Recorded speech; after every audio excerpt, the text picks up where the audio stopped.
예, 새 여자는 1920년대부터 1950년대 사이에 우리나라 역사에 실존했던 세 명의 여자가 주인공입니다.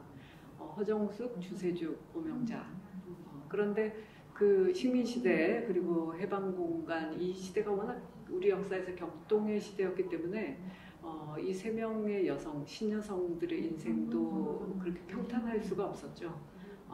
가령 뭐 허정숙 같은 경우에는 그 중국으로 무장투쟁 하러 가고 나중에 해방이 됐을 때는 북한으로 돌아오죠. 평양으로 돌아와서 북한 정부에서 문화선전상 그다음에 사법상도 하고 그러다가 나중에 제일 세 사람 중에서는 장수한 사람인데 90세에 평양에서 세상을 떠나죠. 그리고 주세죽은 남편이 박헌영이었는데 말하자면 우리나라 공산주의 운동, 특히 식민시대 공산주의 운동의 최고의 어떤 지도자 내지는 상징적 인물이었죠.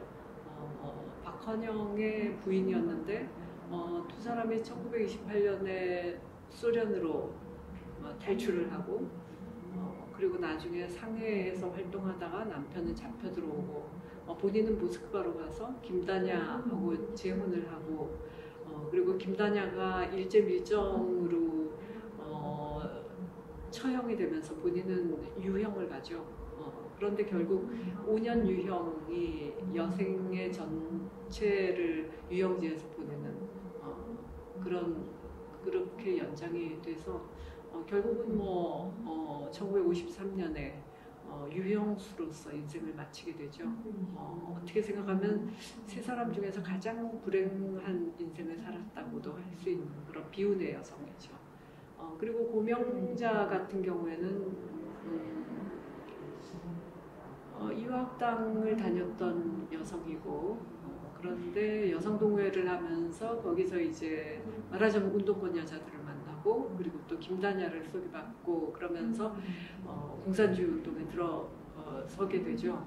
그래서 모스크바 공산대학을 나오고 그리고 여기서 조선공산당 재건운동하다가 두 차례 투옥이 되고 일제 말에는 약간의 친일 활동도 하고 그러다가 나중에 전쟁 중에 세상을 떠나죠.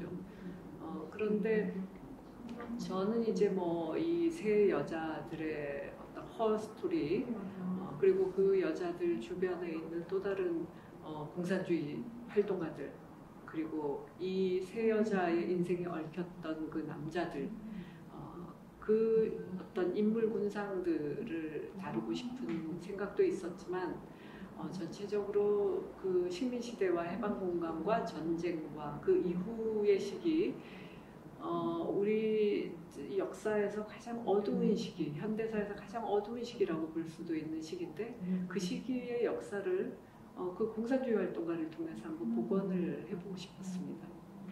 네, 사실 우리나라에서 그 공산주의 사상을 지녔던 당내 지식인들이나 예술가들도 거의 이제 역사에서 지워졌고 또 특히 그 공산주의 여성들의 활동이라는 것은 역사책은 물론이고 야사로도 남지 않은 이야기들인데 어떻게 이 소설을 쓰게 되셨나요?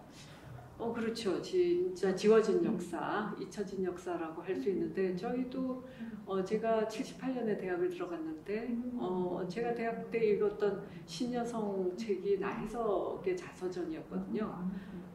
그러니까 저희 세대가 알고 있는 신여성 하면 나혜석이었죠. 그런데 제가 나중에 기자가 되고 나서 이런저런 자료를 보다가 허정숙에 관한 아티클을 하나 보게 됐어요. 그리고 진짜 굉장히 놀랐어요. 깜짝 놀랐어요. 이런 신여성도 있었나? 말하자면 이제 신여성들이 흔히 남성 편력으로 유명하고 그 자유분방한 사생활로 유명한데 적어도 남성 편력과 사생활에 있어서는 나혜석 뺨치는 그런 화려한 이력을 갖고 있고 그런데 보통 당대의 신여성들이 아주 자유분방하게 당대 통념을 뛰어넘어서 이렇게 살다가 당대 사회에 아주 가혹한 응징을 당해서 말년에 굉장히 외롭고 비참하게 인생을 마감하는 게 거의 코스인데 이 허정숙 같은 경우에는 끝까지 잘 나가고 결국 평양에 애국이를 사는 게 문제였단 말이죠. 장수를 했고 그래서 저는 너무 흥미로웠어요. 이것 자체가. 그러면서 저도 이제 역사에 대해서 또 다른 어떤 시각으로 관심을 갖게 되고 그래서 허정숙에 관해서 이렇게 보다 보니까 그 주변의 새 여성들이 또 엄청나게 매력적이고 또 흥미진진한 그런 인물들이 눈에 들어오고 그래서 이 소설을 쓰게 됐죠. 네.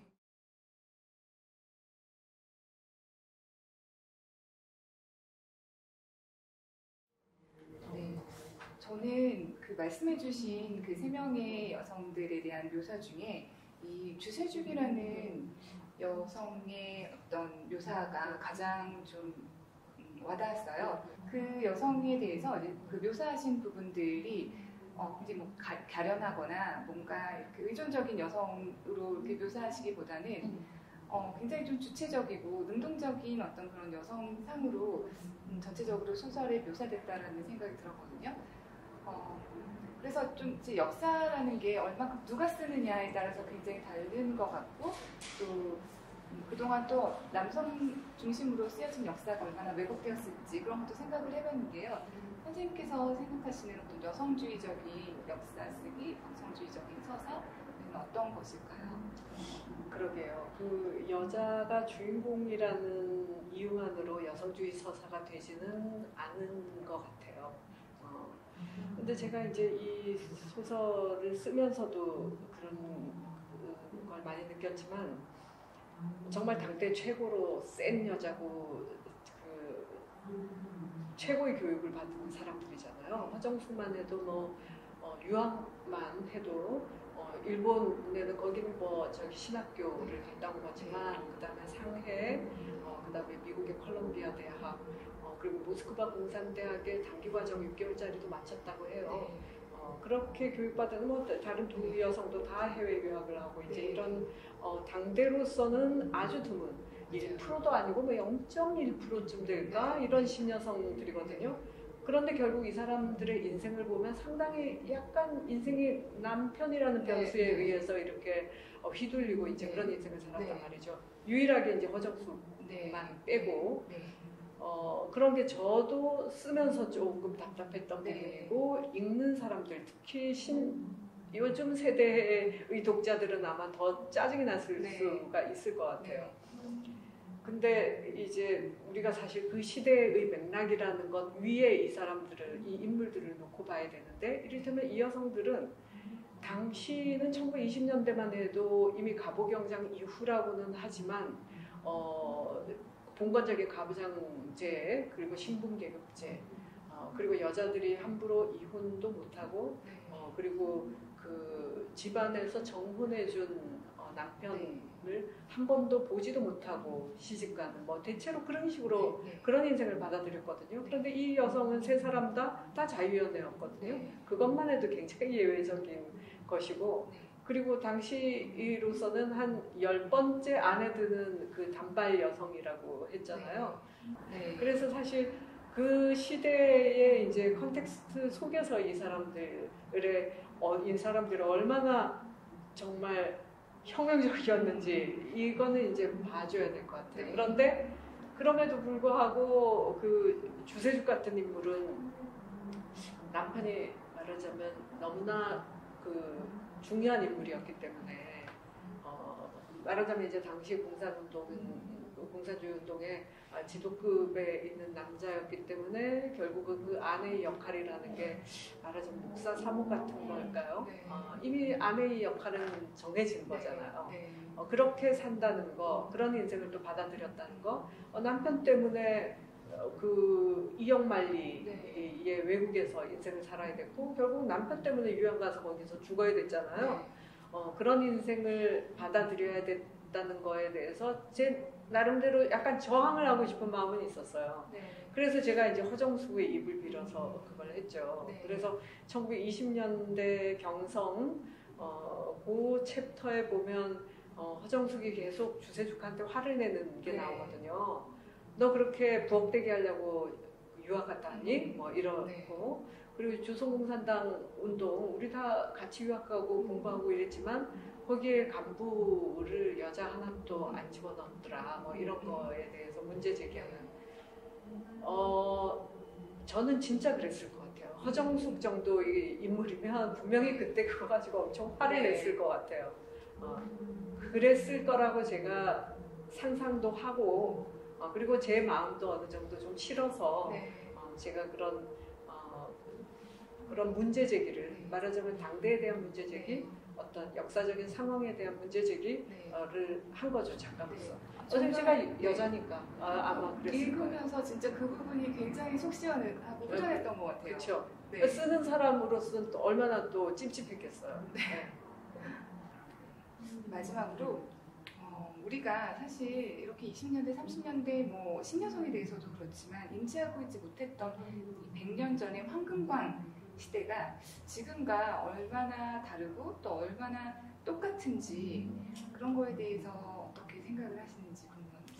그러니까 이 책의 부제가 20세기 봄이잖아요. 네. 제가 그렇게 붙인 이유가 우리가 이제 1910년부터 50년 사이 그러니까 식민지 시대 그다음에 전쟁 굉장히 끔찍한 시대로 이제 생각을 하지만 적어도 1920년대의 이 세 여성들은 나름대로 의욕에 가득 차고 뭔가 인생에 대한 꿈에 가득 찬 그런 젊은 여성이면서 그 시대 자체 1920년대라는 시대 자체가 굉장히 젊었다는 거를 드러내고 싶어서 제가 20세기 봄이라고 그랬거든요.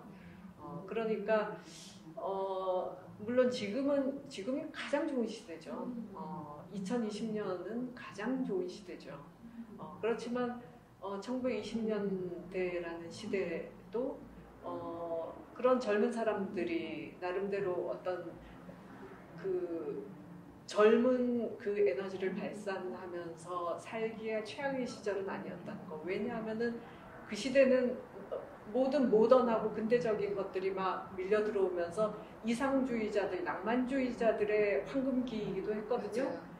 그러니까 현실은 팍팍하지만 식민지 현실이었지만 나름대로 꿈도 있고 이상도 있고 그렇다면 인생이 훨씬 도전적이고 의욕적일 수가 있는 거죠. 그래서 이 표지의 이 사진 진짜 구김살 없는 맞아요. 이게 그 인쇄에서 이렇게 흐려졌지만 사진 그렇거든요. 아마 그 시대라고 해도 그 어둑한 시대라고 해도 이 여성들의 삶은 그렇게 칙칙하지만은 않았을 거다 저는